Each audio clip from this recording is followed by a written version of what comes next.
Je n'ai plus de libido depuis l'arrivée de mon enfant.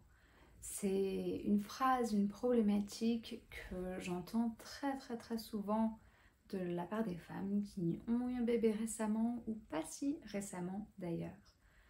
Vraiment de nombreuses personnes me disent depuis mon dernier enfant qui a maintenant 4 ans, je n'ai plus de désir. Euh, donc je vous propose aujourd'hui qu'on explore un petit peu cette dynamique. Je pense qu'il y a plusieurs points à soulever. Alors, premièrement, juste au moment de l'arrivée du bébé, juste dans la période si délicate du postpartum, c'est normal que tout soit sans dessus-dessous. On dit d'ailleurs minimum 6 semaines sans sexualité pour que ça puisse se réparer, pour éviter tout risque d'infection. Mais c'est aussi une période tellement délicate. Notre corps est complètement différent. On a besoin de se le réapproprier, de le réinvestir, de sentir comment c'est maintenant. C'est une période où on a peut-être envie de beaucoup de douceur, de beaucoup de tendresse. Ok. Et petit à petit, on se sent un peu mieux à l'intérieur. Une chose que quelqu'un m'a dit récemment, c'est que à son rendez-vous avec sa sage-femme, justement après ces 6 semaines, sa sage-femme lui a demandé: est-ce que vous avez repris la sexualité déjà ou pas encore? Il lui a dit pas encore. Et sa sage-femme lui a dit ça serait bien de le faire parce que sinon ça peut être très long à revenir. Quelle violence dans ses propos.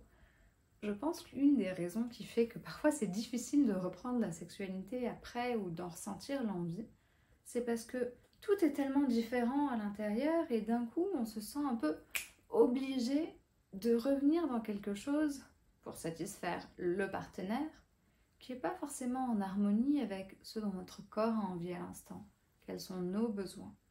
Et une chose qui est sûre, c'est que si on se presse pour faire quelque chose pour l'autre, ce qui est sûr et certain, c'est que notre désir va être d'autant plus long à revenir. Donc ça, c'est un des éléments. Est-ce que au moment de la reprise, on reprend pour l'autre et du coup on construit une fondation sur laquelle c'est pas pour nous, on est dépossédé de notre corps et de ce qui est vraiment juste pour lui. Il y a cette dynamique. Deuxième chose, je pense que dans notre société, on n'est vraiment pas très doué sur la question de l'adaptation. Que ça soit au fil du cycle menstruel, que ça soit dans une période de la vie difficile, que ça soit pendant la grossesse, après la grossesse, que ça soit au moment de la ménopause ou à tout autre grand moment de changement de vie. En général, surtout dans la sexualité, comme c'est un sujet un peu tabou dont on ne parle pas forcément très librement, on trouve un truc qui marche plus ou moins, ou en tout cas une manière qui nous rassure de faire, même si ça ne marche pas vraiment, et on fait tout le temps la même chose. Mais dans une période aussi différente, on n'a pas forcément envie de la même chose. Une caresse qui peut-être avant nous excitait, ne nous excite plus du tout. Parce que nos hormones sont différentes, notre corps est différent. Et donc, plutôt que d'essayer de faire l'amour de la même manière qu'on faisait avant, on a besoin de s'adapter, on a besoin de se réinterroger. Là, à l'instant, ici, maintenant, de quoi est-ce que j'ai vraiment envie? Et de complètement réinventer notre sexualité. C'est le titre de mon livre, le sous-titre d'ailleurs de mon livre, L'intelligence intime. Ça s'appelle L'intelligence intime, libérez votre désir et inventez votre sexualité. On a besoin de l'inventer, cette sexualité, et de la réinventer constamment. La dernière chose à aborder pour l'instant, non pas la dernière chose, il y a plusieurs autres choses, mais une des choses, c'est récemment, je parlais avec une maman qui me disait: depuis que mon fils est né, ça comble tous mes besoins relationnels. Je me sens, j'ai envie de le prendre dans les bras, ça me nourrit, ça me fait du bien. Et finalement, j'ai plus trop envie de sexualité. On s'est rendu compte ensemble qu'elle utilisait la sexualité, pas vraiment parce qu'elle en avait envie, pas vraiment pour se faire plaisir, pas vraiment pour nourrir son corps, mais plutôt pour répondre à ses besoins relationnels. Ce qui est ok et normal et fait partie de la sexualité. Mais pour elle, c'était la seule raison d'aborder la sexualité. Elle le faisait pour faire plaisir et pour se sentir en lien, pour se sentir prise dans les bras, pour nourrir quelque chose d'émotionnel à l'intérieur d'elle. Et après, avec son enfant, il y avait tellement de contacts physiques, tellement de sentiments de validation, d'amour inconditionnel, qu'elle ressentait moins ce besoin de le trouver dans la sexualité avec son partenaire. Et pour moi, ça dit plusieurs choses. Ça dit surtout qu'on a investi un langage particulier de la sexualité et pas vraiment les autres.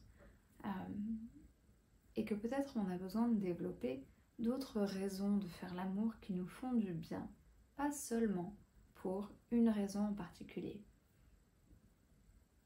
Parce que finalement, il peut y avoir tellement de choses qui nous font du bien.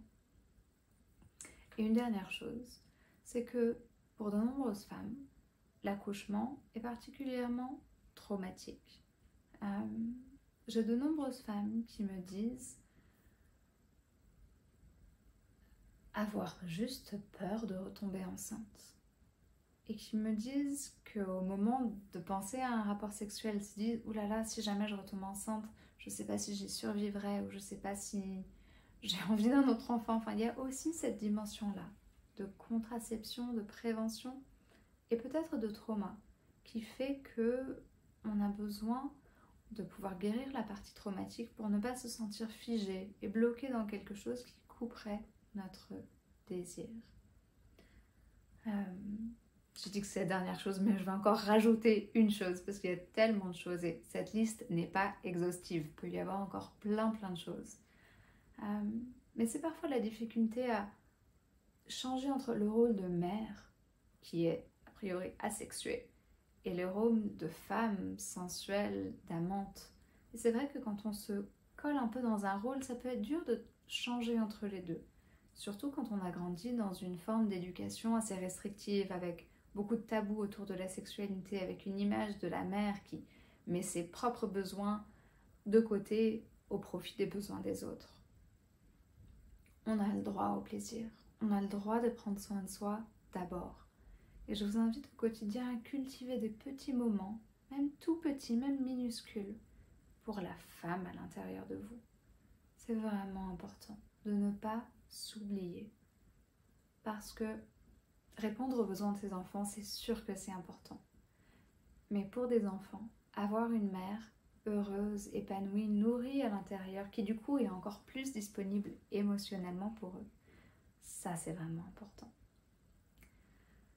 Donc, si vous avez perdu un peu de désir après un enfant, sachez que vous êtes normal et aussi que ce n'est pas irréversible, qu'il y a plein de pistes à explorer pour recontacter votre désir d'une manière juste et épanouissante pour vous. Je vous invite peut-être à lire mon livre L'intelligence intime pour reposer le cadre avec votre partenaire, pouvoir adapter votre sexualité, explorer ces différentes motivations à faire l'amour et explorer un peu tout ce dont on a parlé aujourd'hui. Le lien est dans la description. Dites-moi si cette vidéo vous a parlé. Mettez un petit commentaire ou une question, j'y répondrai avec plaisir.